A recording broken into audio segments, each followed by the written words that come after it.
D இவதுக்குடா இங்கே வந்தான். டேய் எதுவும் வாயை விடாதீங்கடா, என்னன்னு கேட்போம். இதுக்கு மேலே அவன் ஏதாச்சும் இடம் கூட பண்ணா சும்மா பார்த்துட்டு இருக்க மாட்டான் அப்பா. அப்புறம் நடக்கிறதே வேற. என்ன சார், மறுபடியும் எங்க பிள்ளைங்களாண்ட வம்புழுக்கலான்னு வந்துக்கிறீங்களா? ஐயோ அதெல்லாம் இல்லைங்க, தப்பா நினைக்காதீங்க. எனக்கு இப்ப உங்க ஹெல்ப் வேணும். ஹெல்ப்பா? எந்த நம்பிக்கையில நீலாம் இங்க ஹெல்ப் கேட்டு வர? தம்பி கொஞ்சம் அமைதியா இருப்பா, அவர் என்ன சொல்றாருன்னு கேட்போமே. சொல்லுங்க தம்பி, என்ன செய்யணும்?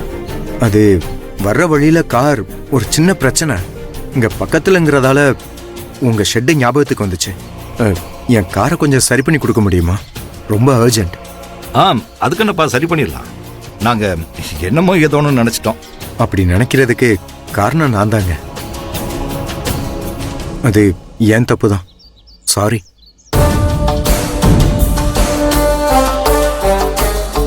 ஏப்பா பசங்களா, வண்டியில என்ன பிரச்சனைன்னு பார்த்து அதை ரெடி பண்ணி கொடுங்கப்பா. ஒரு நிமிஷம் அப்பா. பிரபா சொன்னாதான் எங்களால் எதுவும் செய்ய முடியும்.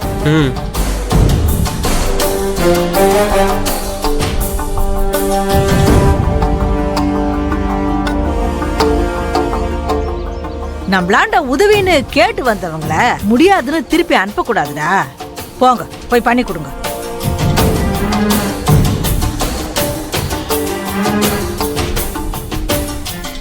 என்னடா நிக்கிறீங்க? போங்கடா. போய் பாருங்க. வாங்கடா. டேய் என்னன்னு பாருங்கடா. தேங்க்ஸுங்க. தேங்க்யூ, ரொம்ப தேங்க்ஸ். டேய் பிரபா, போய் சேர் எடுத்து போடு. சேர் எடுத்து போடு. என்ன இருந்தாலும் நம்ம ரஞ்சனியோட அண்ணன் இல்ல? போய் சேர் எடுத்து போடு. போ ஐயே, போடா.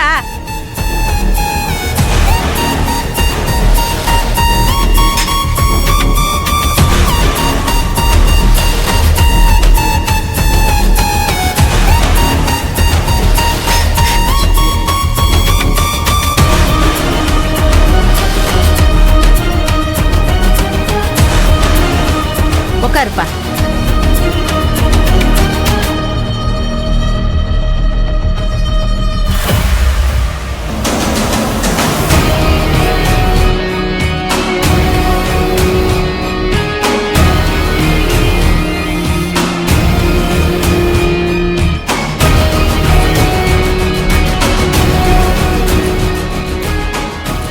ஏன் sir, cool drinks tea coffee எதனா எடுத்தாரவா? இல்ல அதெல்லாம் ஒன்றும் வேண்டாங்க. எனக்கு ஒரு அர்ஜென்ட் மீட்டிங் இருக்கு. கார் ரெடியானா அதுவே பெரிய ஹெல்ப் தான். அதெல்லாம் பார்த்துடலாம் தம்பி. பெரிய வேலையா இருந்தா உடனே கொடுக்க முடியாது. பிரிச்சு பார்த்தா தான் என்ன ஏதுன்னு தெரியும். சரிங்க.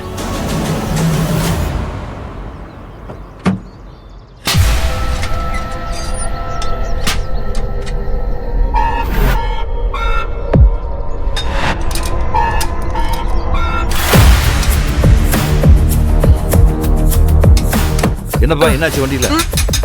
நல்லா செக் பண்ணி பாப்பா பாப்பா. ஒன்றும் பிரச்சனை இல்லை. வண்டியில இதோ இங்க லைட்டா டென்ட் ஆயிருக்கு. ரெண்டு எடுத்து விடு. அதோ இங்கே இருக்கு. சரி பாப்பா.